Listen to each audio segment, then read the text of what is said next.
Saya akan membahas materi graf untuk praktikum struktur data kali ini.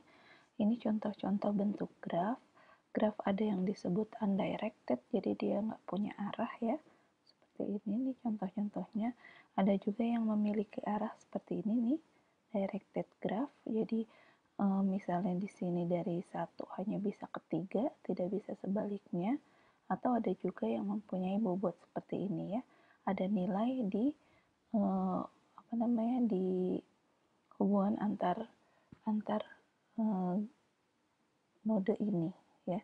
Nah, sebelumnya saya bahas dulu istilah di graf. Ada yang disebut vertex ya, atau mungkin sebelumnya kalau di tree kalian kenal sebagai node, dan ada disebut edge yang menghubungkan antar vertex tersebut.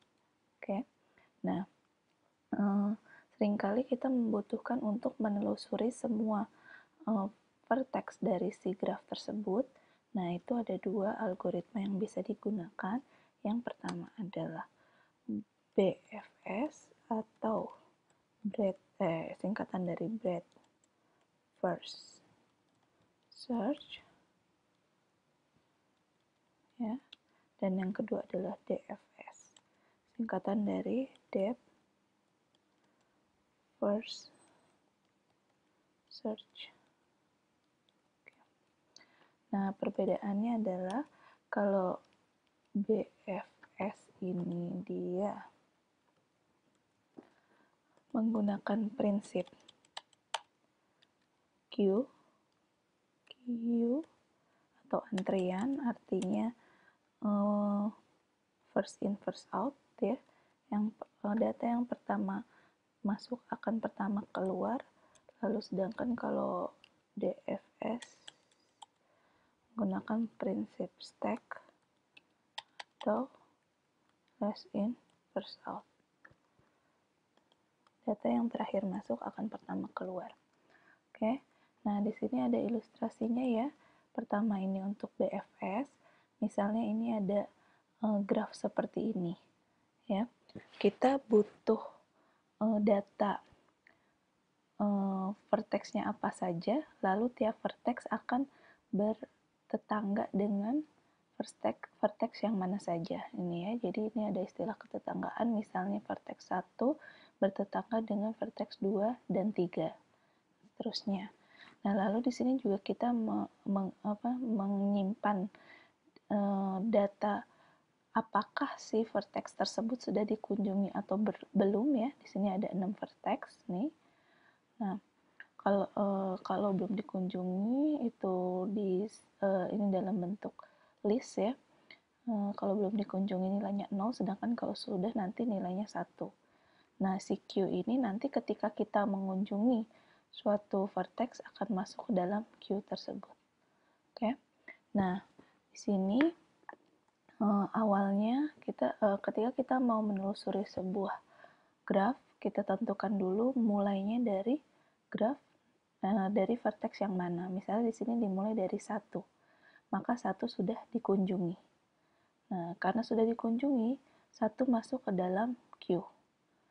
Nah, lalu setelah itu kita keluarkan yang ada di dalam Q. Nah, yang dikeluarkan akan dicetak. Seperti itu. Ya.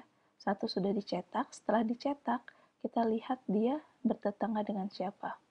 Oke, karena dia bertentangan dengan 2 dan 3, maka 2 dan 3 masuk Q. Lalu di sini jangan lupa 2 dan 3 sudah dikunjungi. Seperti itu. Nah, berikutnya karena Q, maka data yang dikeluarkan untuk dicetak adalah yang 2 ya, yang depan. Nah, 2 dicetak. Nah, lalu kita lihat 2 bertetangga dengan siapa saja. 2 bertetangga dengan 4 dan 5. 4 dan 5 sudah dikunjungi, lalu 4 dan 5 masuk ke Q. Nah, lalu berikutnya yang dikeluarkan adalah yang paling depan dari si antrian 3. Nah, 3 dicetak, ya. Q isinya sisanya hanya 4 dan 5.